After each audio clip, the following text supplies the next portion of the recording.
some love this Valentine's Day. Literally. Yeah. Yeah. We're going to show you how to make delicious vegan, gluten-free brownies with Mary Lauren. She's the owner and executive chef. WellOnWheels.com is the website. And the best part is, it still has all the taste of the brownies we love, right? That's so true. Very decadent, yes.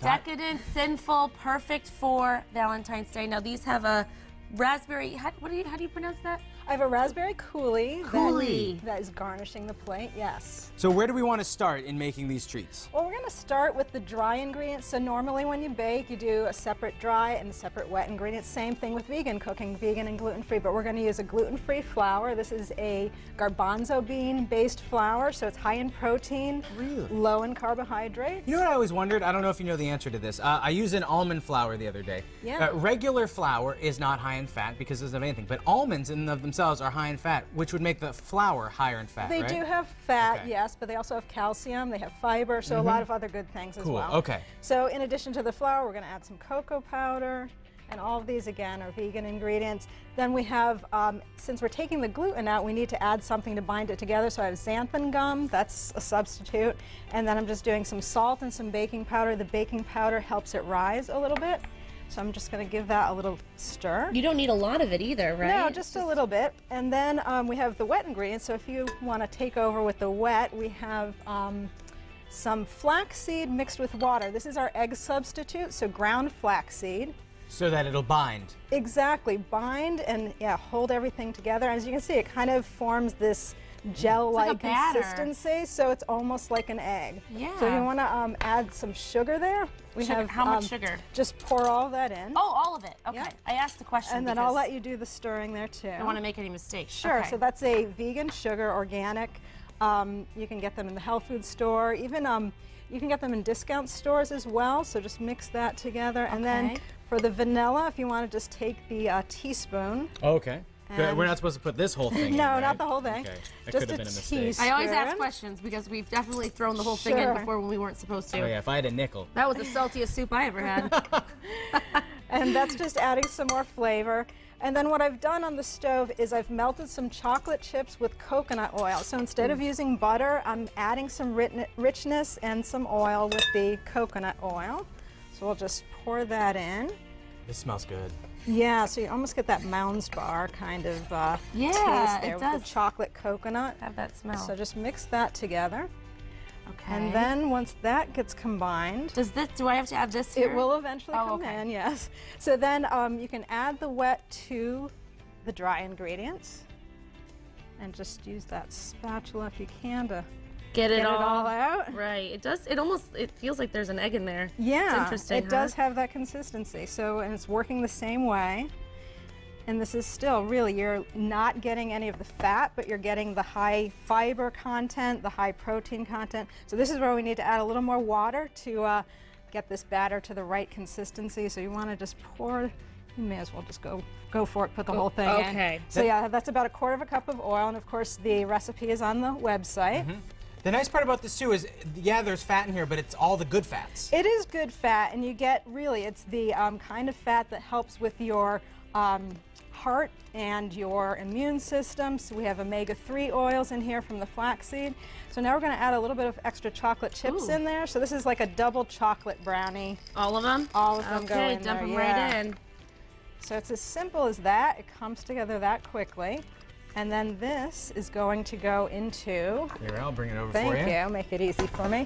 I'll take the spatula. Oh though. yeah, that's important. Yeah, and we'll just kind of put that batter into our pan. Now the pan's a little bit viscous, I think. Now Oh, is that because you put a little bit of oil in it? Definitely, yeah. You do want to put a little oil in just to prevent it from sticking, you know, a spray oil, or if you have, you know, non-stick pan, you can just put it directly into the pan.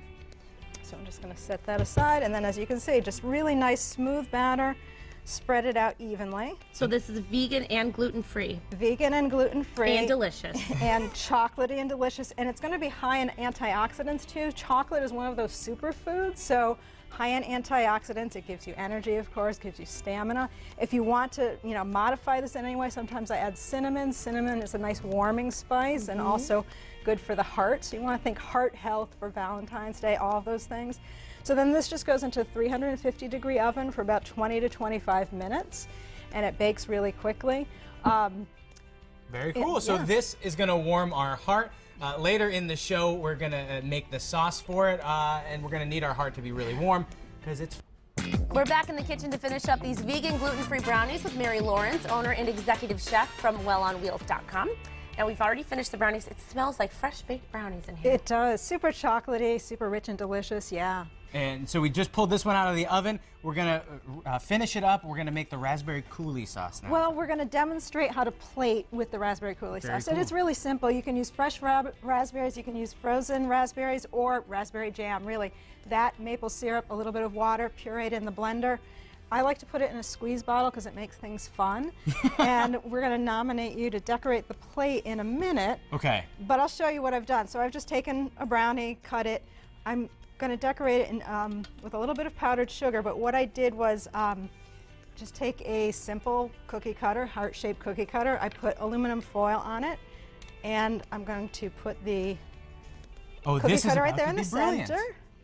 And then we just do a little powdered sugar around it. Oh, what an idea. And then we take the cutter off, and then we have a nice little heart there. Such a simple thing, but it looks so cool. So now's the fun part. So this is our raspberry coulis in the squeeze bottle. To be perfectly honest, I'm nervous because you see like great chefs. No, I'll do it. Don't get me wrong. But you see all these great chefs and they do it so well, and then I try it and I look like an idiot. Well, no, and this is why it's fun, because kids can do it, anyone can do it. And it's partly just, you know, play with your food. So I'll do it one direction. You do a little, then I want to do it. So this is just a simple zigzag pattern. You can just go right across your plate, like that. Oh, that's cool. And then turn the plate, and then just go in the opposite direction. Now, are there seeds in this coulis? There, you can take the seeds out by just...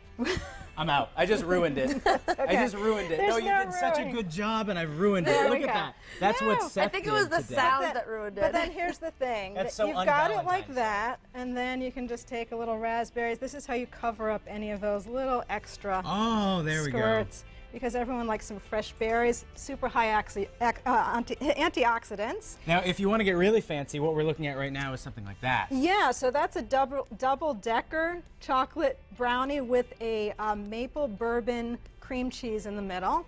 And again, the raspberry coulis around the edge. And then we also have some chocolate dipped strawberries, which, you know, traditionally you can have for Valentine's Day, and they're vegan too. Oh my gosh. Can't go wrong with this. Thank you so much. Amazing. Now, there's two things that